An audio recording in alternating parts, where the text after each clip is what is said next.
Today on this episode from RC Guy Garage, we're keeping with the tradition of what's in the box, except we're changing it up just a little bit by calling it What's in the Bucket. So obviously you can see we got a red bucket here from Harbor Freight Tools.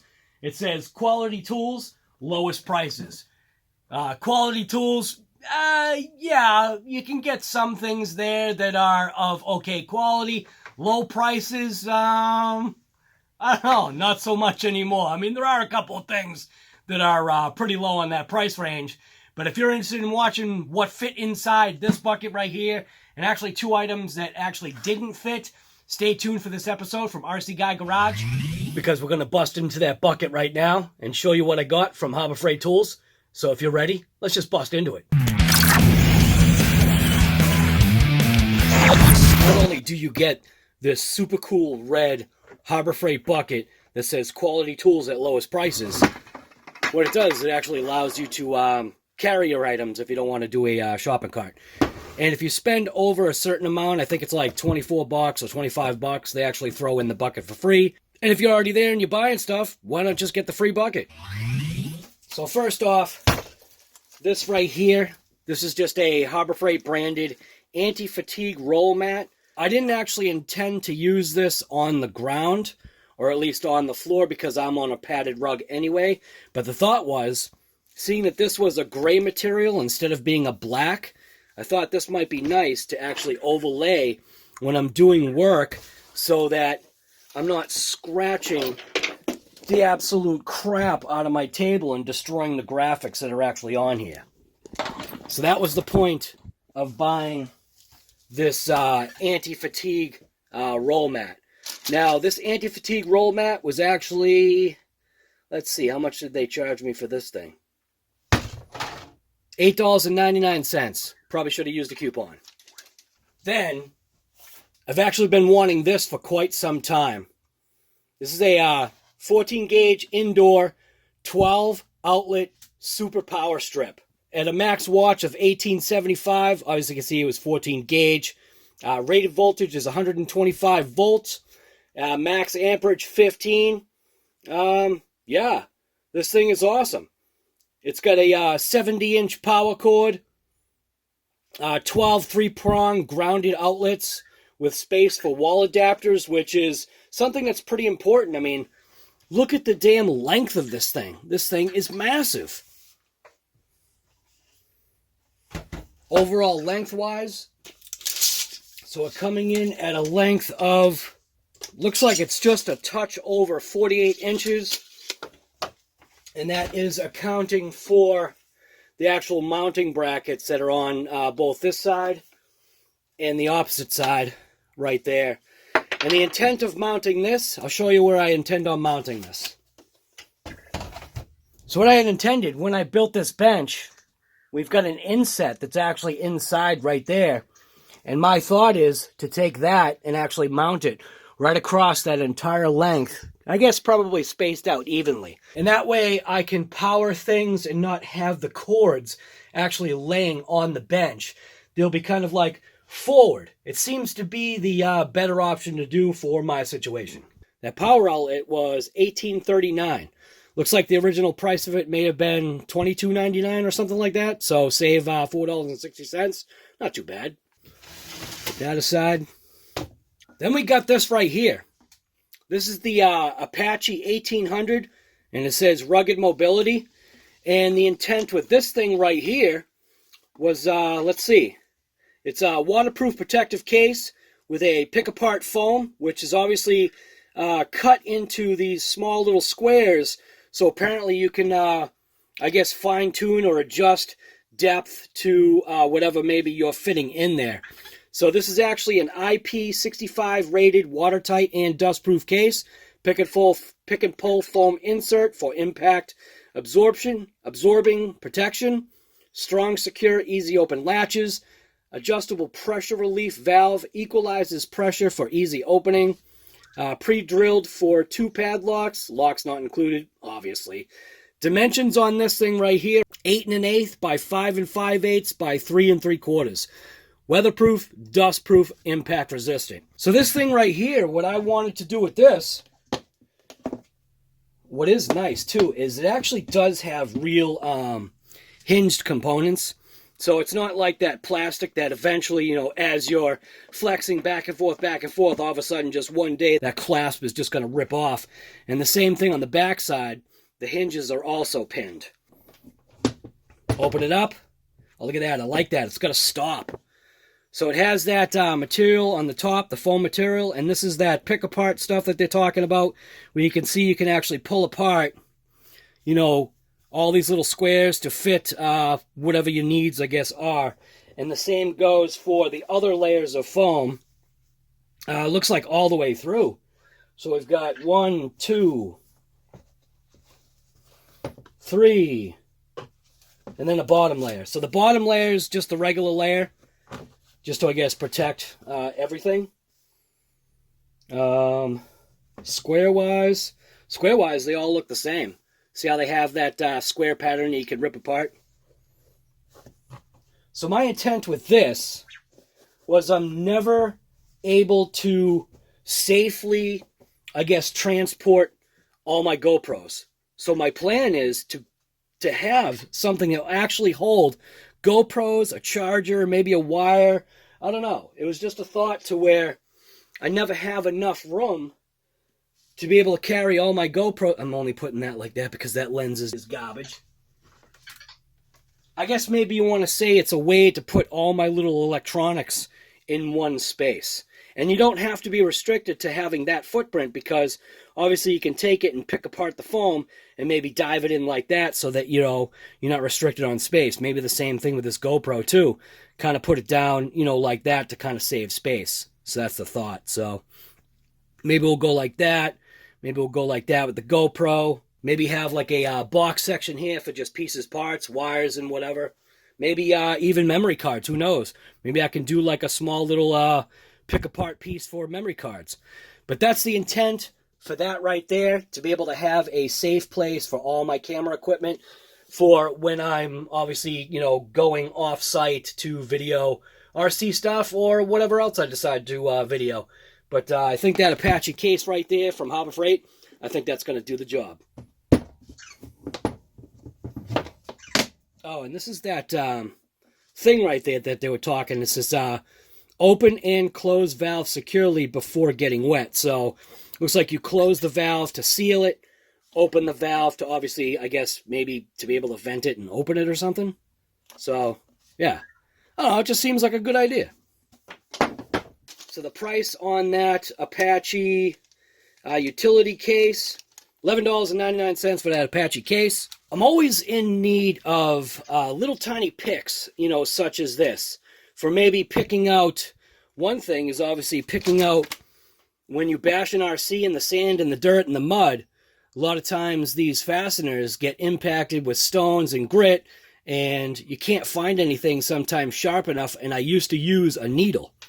I figured I might as well go ahead and get this pick set.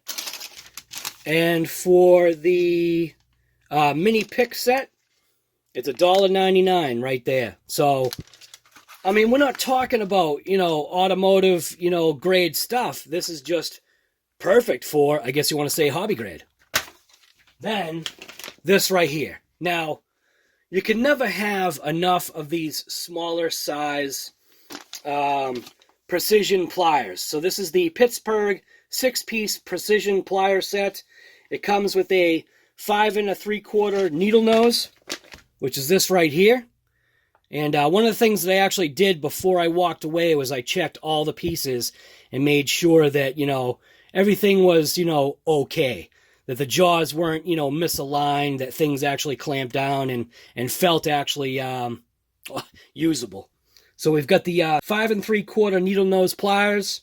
Next, we got the 4 3/4 bent nose, needle nose.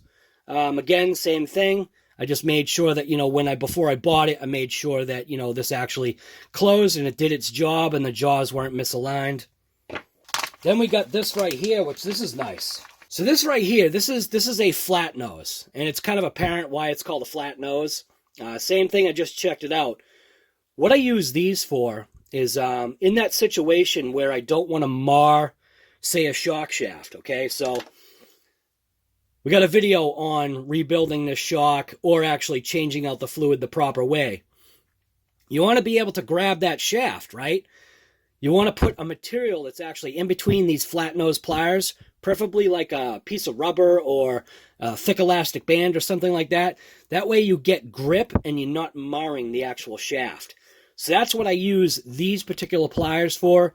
Granted, you can use them for a whole bunch of other things, like another thing is pulling on zip ties. These actually work great. So again, this was for that 4 3/4 flat nose pliers. Then on the other side, we've got 4 3/4 long needle nose that actually do have a cutter that's built into that. Again, good for wiring, good for zip ties, good for grabbing, little items. For me, one of the biggest things for me is grabbing those tiny little pins, those hardened pins. Now, my fingers just can't seem to grab them, so I don't know if you've seen videos, but I'm usually grabbing these right here, and I'm using these to go ahead and grab that. Well, I can't always find these, so yeah. Then next, you can always use a nice pair of snips. And again, this is just for snipping wires, snipping zippy ties, just doing whatever you need to do with a small little wire cutter, like this, which obviously you can use for a number of other things. Again, just made sure I checked the jaws, make sure things weren't misaligned. And yeah, so that's the 4 1/4 diagonal cutter. And then last is a little nipper. So, not exactly sure what I'll use these nippers for. I have used them in the past for certain items, but right off the top of my head, I kind of can't think of what I might use it for right now, but zippy ties, wire cutter, I have no idea. Maybe actually nipping plastic. So if I wanted to kind of like nibble at plastic pieces to make them fit better, I don't know, maybe I could use that. 6-piece precision plier set. That plier set was $7.99. How can you beat that price? Obviously, you can see the free bucket. So Harbor Freight Tools buck, $0. Oh, original price, $3.25. Last but not least was this bad boy right here.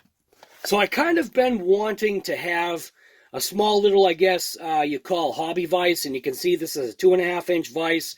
I like the configuration, and watch when I open this thing up. All right, so I already opened this thing up just to kind of get a look at it, because again, it's that thing where before you buy it, open it up and make sure it's actually going to be worth it.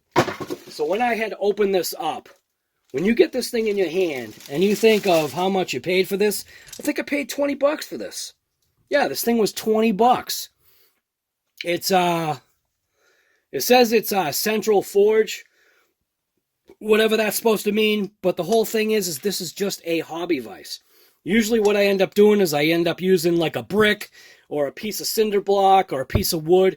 And what's nice about this is this is obviously, you can see that this is that clamp-on bench vise style, where you can also screw it down if you wanted, but use the clamping system so that you can clamp it onto the bench like this.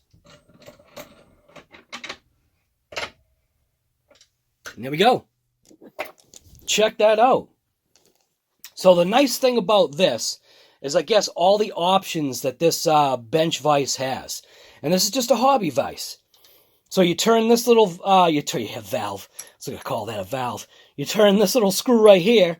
And what it does is it allows you to actually rotate the whole barrel, which makes it so you can move this around. I like the fact that the jaws actually had a hole for holding things. You got a small little tiny hole there for holding small things, and another hole right there. And then flip it around and you have an even smaller jaw set. Again, I just made sure the things were pretty aligned. How can you go wrong with a small little hobby vise like this? So we'll lock that down. Oh, it also has kind of like that anvil flat little portion right there for, I guess, maybe straightening things or smashing things out or whatever. But function-wise, I think what I might do is I might just lubricate it a little bit. But again, I operated this thing actually in Harbor Freight before I bought it, and I was like, $20? Like, seriously, for $20, how can you go wrong with that bench vise? And then if you use a coupon, you can get it for even cheaper. Now, on this side, this actually makes it so you can actually rotate the entire the entire vise. So that rotates that that base. So it rotates the barrel that's actually in this base right here. So, I mean, look at this thing. This thing is absolutely mint. Perfect. You know what I mean? 20 bucks. And then last, I actually got this set right here, which this is a the Warrior brand. And all it is a quick change metric magnets nut setter set. 9-piece. This piece was actually, what did this go for? $5.49. Again, if you could use a coupon, you save yourself even more money. It's 4 1/4-inch drives, which the whole point is to be able to use it with this bad boy right here. It gives you size 5, 5.5, 6, 7, 8, 9, 10, 11, and 12. This set right here seemed to be more complete, going through from 12 to 5, and obviously giving you that 5.5. It's also magnetic and anti-rust. So, yeah, I mean, again, couple of bucks, $5.50. And then if you have a coupon, it's even less. You can't go wrong. My son actually uses these at his job, and he's a mechanic. So, yeah. So there you go. There's the pile of stuff that we got from Harbor Freight. Obviously, I'll be using this. Kind of can't really do a review other than what I showed you. So maybe what we'll do is we'll do a update or long-term review at some point. We'll focus in on how these things are actually working. I'll make it a point to point blank just use these pieces on my bench. I'm always doing work on RCs on this thing. And yeah. So if you like videos like this, like I've said before, this is just adding to the tools for my RC bench. You can see right here, it's a little bit of a disaster right now, but that's okay. We're going to organize things and get things going. So like I always say, if you enjoy videos like this from RC Guy Garage, you already know what to do. Hit that subscribe button. Make sure the bell notification is on so you get notified of any future videos that I do. And if you like videos like this, bam, thumbs up. If you don't like my video, you also know what to do. So, anyways, thanks for watching, and just get out there and keep moving. Keep RCing. Keep doing whatever you do, whatever throws a smile on your face, because life is short, and you just gotta, I don't know, you just gotta do stuff. Make full use of your life. And above all, be good to everybody. All right, I'm out.